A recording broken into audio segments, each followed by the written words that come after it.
Hello दोस्तों, मेरे YouTube channel पर आपका स्वागत है। तो चलिए कहानी शुरू करते हैं। कहानी अच्छा लगे तो प्लीज़ चैनल को लाइक से फ्रेंड शेयर करें। शाम का वक्त था। ऑडिटोरियम में काफ़ी सारे मीडिया और जर्नलिस्ट वहां पर आए हुए थे। एक से बढ़कर एक बिजनेसमैन जिन्हें नॉमिनेट किया गया था इंडिया के अलग अलग जगह से वहाँ पर आए हुए थे। सभी लोग सारे बिजनेसमैन के फ़ोटो क्लिक कर रहे थे। जब वहाँ पर 3 गाड़ी आकर रुकती है जिसमें से रोल्स रॉयल से मृत्युंजय बाहर आता है तो सारी लाइमलाइट मृत्युंजय को मिल जाती है। उसके चेहरे के एक्सप्रेशन बिल्कुल ठंडे थे। मृत्युंजय के बॉडीगार्ड सारे फोटोग्राफर्स को उनसे दूर रखने का काम कर रहे थे। जब मृत्युंजय अपना हाथ आगे बढ़ाता है तो सब लोग बेसब्री से मृत्युंजय के पार्टनर का वेट करने लगते हैं। महक थोड़ी सी नर्वस हुए मृत्युंजय के हाथ में हाथ देती है और बाहर आती है। उसे नेवी ब्लू कलर का सिंपल साड़ी अपने लिए प्रिपेयर किया था और हल्का लाइट मेकअप के साथ बालों को खुला छोड़ मांग में सिंदूर भर रखा था और गले पर उसकी मॉडर्न फैंसी मंगलसूत्र, हाथों में भरी हुई चूड़ियाँ थी। महक को देखते ही सभी लोगों की फ़ोटो क्लिक करने लगते हैं। महक मृत्युंजय का हाथ को कसकर पकड़ लेती है तो मृत्युंजय उसे लेकर सीधा अंदर की तरफ अपने कदम बढ़ा देता है। मृत्युंजय महक के साथ आगे बढ़ता है कि एक जर्नलिस्ट मृत्युंजय से कहती है, मिस्टर शारद, कुछ दिन पहले आपका भाई एक कार एक्सीडेंट में हुआ और आप यहाँ अवार्ड लेने आए हैं। ये काफ़ी अजीब नहीं लगता? मृत्युंजय के कदम रुक गए। महक उसकी तरफ देखने लगी तो मृत्युंजय उसे जर्नलिस्ट की तरफ अपनी नीली आंखों से घूरते हुए, मेरे भाई का मौत का और इस अवार्ड का क्या लेना देना मोहतरमा? वो जर्नलिस्ट मृत्युंजय के बाद बोले, हमारे सूत्रों से साफ पता चला कि I don't care your fucking suitors. जितने पैसे मिले हो ना उतना ही काम करो। मेरी पर्सनल लाइफ में घुसने की कोशिश मत करो। मृत्युंजय ने बड़े ही रूढ़ अंदाज में कहा। जर्नलिस्ट को जवाब दिया। वो जर्नलिस्ट मृत्युंजय की बात पर गुस्से से बोले, मिस्टर सारंग, अपनी पोजीशन का घमंड हो गया है? आपको पता भी है आप किसके साथ बदतमीजी कर रहे हो? मृत्युंजय उसे जर्नलिस्ट से कुछ कहता उससे पहले ऋतिक वहाँ आते हुए बोला, मिस महिमा, आप किसी और पर महिमा बरसाइए। यहाँ पर आपका कोई काम नहीं है। बाकी शालीमार होटल रूम में बरसात के बारे में आप तो क्या यहाँ पर सारे जर्नलिस्ट जानते हैं? ऋतिक के बाद पर महिमा से उसे बुरी तरीके से घूरते हुए, अब आप जैसे इलीगल धंधे वाले बिजनेसमैन होने लगे क्या? ऋतिक बिना किसी भाव के महिमा को देखते हुए, हमें तो यहाँ पर नॉमिनेंस के कारण आना पड़ा। आपको एक्स्ट्रा पैसे मिल रहे हैं हम लोगों को ट्रोल करने का। महिमा ऋतिक के बाद पर उसे कुछ कहने के लिए आगे बढ़ते उससे पहले ऋतिक उसे इग्नोर करके मृत्युंजय की तरफ देखकर अंदर चलने का इशारा करता है तो मृत्युंजय महिमा को आंखें दिखाते हुए अंदर की तरफ चला जाता है। महक मृत्युंजय के साथ साथ चलते हुए बोले, ये क्या था? मृत्युंजय महक की बात पर बोला, सोशल गैदरिंग में ऐसे तमाशे होते रहते, इसलिए या तो उनके सवाल को इग्नोर करो या फिर कुछ ऐसा जवाब दो कि उनकी जुबान बंद करो। और एक बात हमेशा याद रखना, आप उनको जवाब दोगे तो वो कुछ नया टॉपिक शुरू करेंगे। महक मृत्युंजय की बात पर ऋतिक की तरफ देखते हुए, आप यहाँ पर क्या कर रहे हो भैया? ऋतिक मृत्युंजय की तरफ देख कर बोला, मैं रशिया निकल रहा हूँ। मृत्युंजय ऋतिक की बात पर अपना सिर हिलाकर बोला, ठीक है, और मुझे अपडेट देते रहना। ऋतिक मृत्युंजय की बात पर महक की तरफ देखते हुए बोला, अपने पति को संभाल कर रखो, बीपी का गोली खिलाओ उन्हें। ऋतिक की बात पर महक मृत्युंजय की तरफ देखते हुए बोले, क्या आपको कोई बीमारी हो गई है? मृत्युंजय ऋतिक को घूरते हुए, मेरी बीबी ऑलरेडी रोंदू है, उसे इस तरीके से कुछ भी कहकर डराना बंद करो। ऋतिक मृत्युंजय की बात पर छोटी सी मुस्कान के साथ महक की तरफ देख कर बोला, मजाक कर रहा था। महक ऋतिक की बात पर मुंह बना लेती है तो ऋतिक एक नज़र मृत्युंजय को देखकर वहां से चला जाता। ऋतिक के जाने के बाद मृत्युंजय महक को लेकर जाकर अपनी सीट पर बैठ जाता है। धीरे धीरे फंक्शन आगे बढ़ने लगता है। महक सब लोगों को बड़े ध्यान से देख रही थी और मृत्युंजय बड़े ध्यान से महक को देख रहा था। जब मृत्युंजय के नज़रों की तपिश खुद पर महसूस, महक सिर घुमाकर उसकी तरफ देखते हुए, क्या देख रहे हैं आप मुझे? मृत्युंजय महक की उंगलियों में अपनी उंगली उलझाते हुए बोला, इस फंक्शन के ख़त्म होने के बाद क्या हम डिनर पर चले? महक अपना सिर नहीं में हिलाते, अगर मैं बाहर कुछ अजीबो गरीब खा लूँगी तो अभी को तबीयत खराब हो जाएगी। जिसे सुनकर मृत्युंजय महक को छेड़ते हुए बोला, इतना ख्याल तो तुम कभी अपने पति का नहीं रखते, जबकि वो भी तुम्हारा दूध पीता है। मृत्युंजय की बात पर महक के गाल लाल हो जाते हैं और वो उसे आंखें दिखाते हुए कहती है, क्योंकि मेरा पति बड़ा हो गया है और वो दूध आराम से डाइजेस्ट कर लेता है। मृत्युंजय महक के गालों पर किस करते हुए बोला, तुम्हारे गाल मुझे हमेशा एक्साइटेड करते हैं। महक मृत्युंजय के सीने पर हाथ रखते हुए बोली, आपका दिमाग खराब है, यहाँ पर सारे कैमरों की नज़र हम पर है और आप मुझे किस कर रहे हो? जिसे सुनकर मृत्युंजय महक को देखते हुए बोला, क्यों, तुम्हें शर्म आ रही है?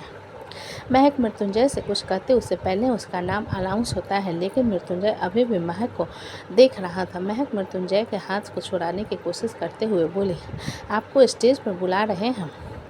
मृत्युंजय महक का हाथ को पकड़ कर बोला, तुम मेरे साथ चलोगे। महक हैरानी से मृत्युंजय की तरफ देखने लगी, जिस पर मृत्युंजय उठकर अपने बिजनेस सूट का बटन लगाते हुए महक की तरफ हाथ बढ़ाता है तो महक उसके हाथ पर हाथ रख देती है। मृत्युंजय महक को लेकर अपने साथ स्टेज पर आ जाता है। मृत्युंजय को वहाँ पर बैठे एक सीनियर बिजनेसमैन अपने हाथों से अवार्ड देते हैं तो मृत्युंजय उसे लेकर महक के हाथ में दे देता है। महक उस अवार्ड को कसकर पकड़ लेती है। मृत्युंजय को कुछ कहने के लिए माइक देते हैं, जिस पर मृत्युंजय माइक लेकर सबकी तरफ देखते हुए अपनी बुलंद आवाज़ में बोला, आज मैं जिस मुकाम पर हूँ इसका श्रेय हमेशा से मेरी फैमिली और दोस्तों को जाता है, जिन्होंने हर राह पर मेरी मदद की। इसके अलावा और कुछ नहीं कहूँगा। इतना कहकर मृत्युंजय माइक वापस उसे होस्ट को दे देता है और महक के हाथ को पकड़ स्टेज से नीचे आने लगता है, जिस पर होस्ट महक से कहता है, मिसेस सारंग, आप कुछ कहना चाहेंगे अपने पति के बारे में। महक नर्वसनेस में मृत्युंजय की तरफ देखने लगे तो मृत्युंजय महक से बोला, अच्छा टाइम है मेरी शिकायत करने की, देख लो। महक अपना सिर नहीं में हिलाते हुए बोली, मुझे कुछ नहीं कहना। जिसे सुनकर मृत्युंजय होस्ट से बोला, इंटरेस्टेड नहीं है। इतना कहकर मृत्युंजय महक को लेकर अपने साथ नीचे आ जाता है। इसी तरह समय धीरे धीरे बीत रहा था और वीर और खुशहाली ने कोर्ट मैरिज कर लिया था और वीर ने मालती गोयनका को पुलिस के हवाले करवा दिया था और उन लोगों ने ऑर्फनेज से एक 6 महीने के बच्चे को गोद लिया था, जिसे कोई रख कर चला गया था। अदिति का पूरा ध्यान अपने प्रैक्टिस पर था। उसने नेशनल कंपटीशन जीतकर अपने फ्यूचर की तरफ कदम बढ़ा दिया था। बच्चे धीरे धीरे बड़े हो रहे थे। इसी तरह 5 महीना निकल जाता है।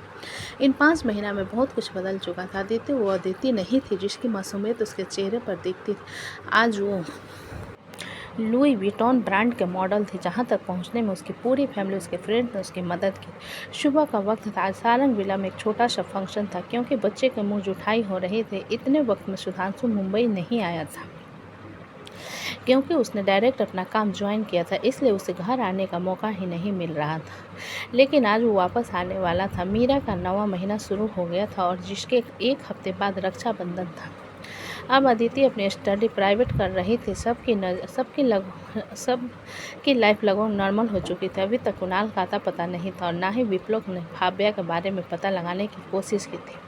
शिवांश और दीपांजलि सेम स्कूल के यूनिफॉर्म पहने दौड़ते हुए अंदर आते हैं। उनके पीछे वैदिक उनकी तरह यूनिफॉर्म पहने अपने हाथ में गिटार का बैग पकड़े अंदर आता है। शिवांश लिविंग रूम में बैठे अव्यक्त के पास जाकर उसे चॉकलेट दिखाते हुए बोला, आज इसे अभी चॉकलेट खाएगा।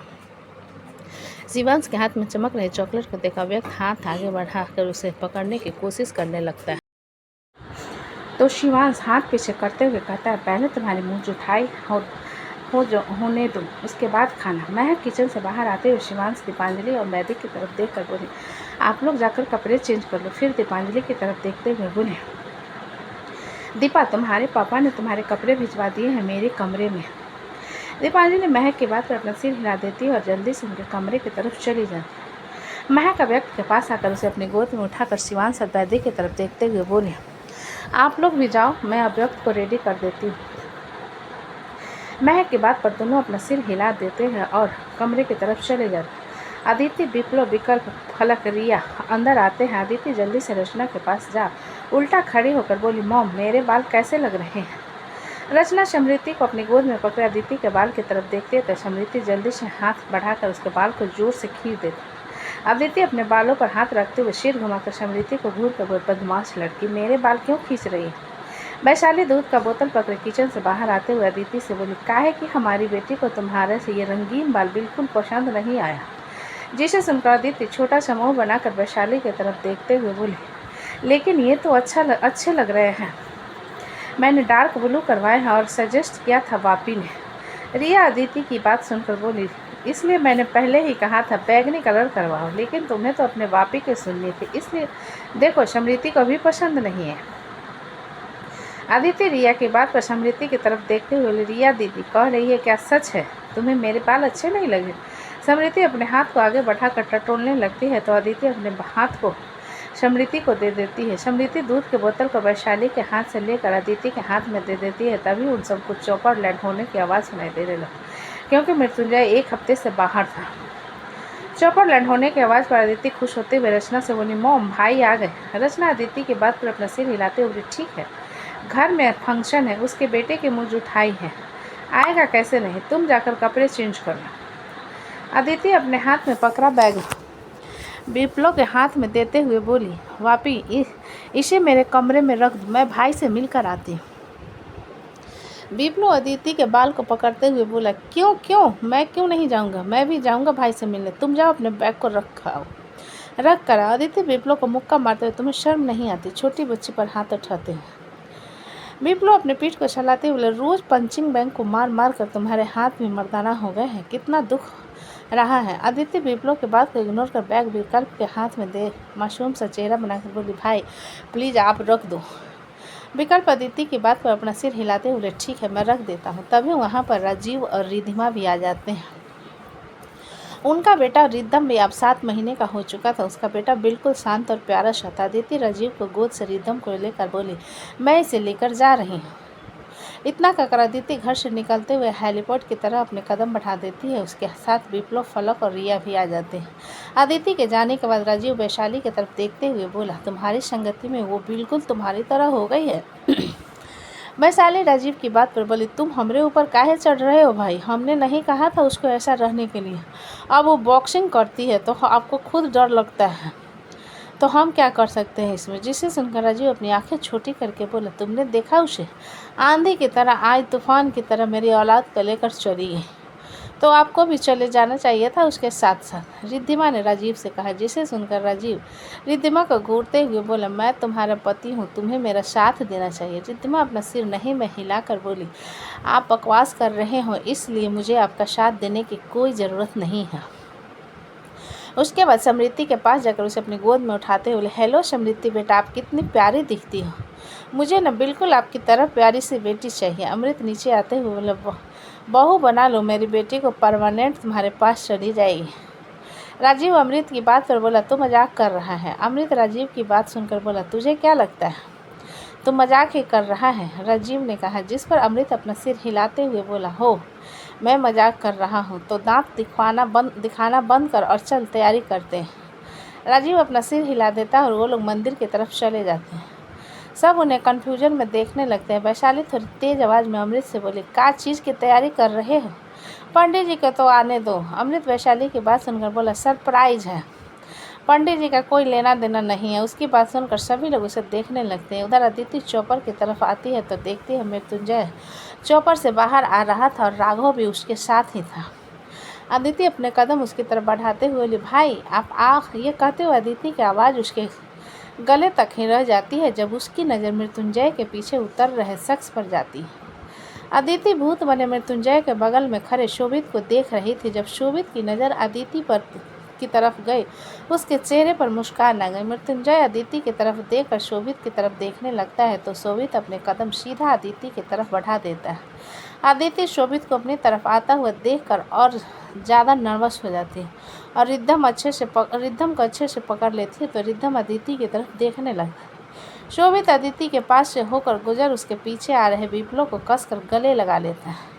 विप्लव जो खुद शोभित को देखकर सदमे में था, शोभित के गले लगाते उसे लिपट कर रोने लगता है। शोभित मुस्कुराते उसके पीठ को सहला देता है और रिया की तरफ देख उसे आने का इशारा करता है तो रिया भी आकर शोभित को कसकर गले लगा लेती है। अदिति अभी भी मूर्ति की तरह खड़ी हुई थी। मृत्युंजय अपने लॉन्ग ओवरकोट को ठीक करते हुए अदिति के सामने आकर खड़ा हो जाता है। अदिति सिर उठाकर मृत्युंजय की तरफ देखते हुए धीमी आवाज़ में बोली, वो जिंदा है। मृत्युंजय हल्का सा मुस्कुराकर अदिति के सिर को थपथपाते हुए बोला, तुम्हारे शोभित जी जिंदा है। जिसे सुनते ही अदिति मृत्युंजय को कसकर गले लगाकर रोने लगती है। मृत्युंजय रिद्धम को संभालते हुए अदिति के बालों पर थपथपा कर कहता है, रोना बंद करो, तुम तो स्ट्रांग हो गई ना। अदिति रोते हुए मृत्युंजय की तरफ देखकर उन्हें देखकर फिर से बचपना आ गया। मृत्युंजय अदिति की आंखों में आंसू को साफ करते हुए बोला, मुझे तुमसे कुछ बात करनी थी। अदिति मृत्युंजय से अलग होकर रिद्धम की तरफ इशारा कर, आप इसे संभालो, मैं उनसे मिलती हूँ। इतना कहकर अदिति शोभित की तरफ जाने लगती है, जिसे देखकर मृत्युंजय उसके हाथ को पकड़ लेता है। मृत्युंजय के हाथ को पकड़ने पर अदिति कन्फ्यूजन में मुड़कर उसकी तरफ देखते हुए बोली, क्या हुआ भाई। मुझे उनसे मिलना है। मृत्युंजय अदिति के हाथ पर अपनी पकड़ हल्का सा मजबूत करके बोला। तो तुम उसे याद नहीं हो अदिति? मृत्युंजय की कही बात को सुन अदिति को ऐसा महसूस हो रहा था जैसे उसकी बसी बसाई गृहस्थी एक बार फिर उजड़ गई। उनकी आंखों से आंसू की लकीर खींच जाती है। अदिति सिर घुमा कर देखती है जहां शोभित सिर्फ विप्लव और रिया से ही बात कर रहा था और फलक से भी बात नहीं कर रहा था। जिसे देखते हुए अदिति फिर से सिर घुमाकर मृत्युंजय की तरफ देखते हुए बोली, वो मुझे भूल कैसे सकते हैं? मृत्युंजय अदिति की बात पर उसके कलाई के एक्यूपंक्चर पॉइंट को धीरे धीरे दबाते हुए बोले, पैनिक होना बंद करो, मैं कह रहा हूँ उसे सुनो। अदिति मृत्युंजय की बात पर उसकी तरफ देखते हुए बोली, क्या मैं उन्हें कभी याद नहीं आऊँगी? मृत्युंजय अदिति के सवाल पर बोला, वो पिछले 5 महीनों से कोमा में था। उसका चेहरा जल चुका था जिसे सर्जरी करके फिर से नॉर्मल किया गया है। उसके दिमाग में ब्लड क्लॉट जमा हो गई थी जिसे निकालने के कारण उसके मेमोरी के कुछ हिस्से गायब हो चुके हैं। जिसे सुनकर अदिति नम आंखों से मृत्युंजय को देखते हुए बोली, मैं ही क्यों भाई? मृत्युंजय अदिति को समझाते हुए बोला, अदिति हमने उसे याद दिलवाने की कोशिश की लेकिन ज़बरदस्ती करने पर उसके दिमाग के नसों में असर पड़ रहा है, इसलिए हम ज़बरदस्ती नहीं कर सकते। और अगर मैं उन्हें कभी याद नहीं आई तो? अदिति ने घबराते हुए पूछा। तो दोस्तों कहानी कैसी लगी मुझे कमेंट में लिखें। अच्छी लगे तो प्लीज़ चैनल को लाइक करें, सब्सक्राइब करें और ज़्यादा से ज़्यादा शेयर करें। कहानी को पूरा सुनने के लिए धन्यवाद।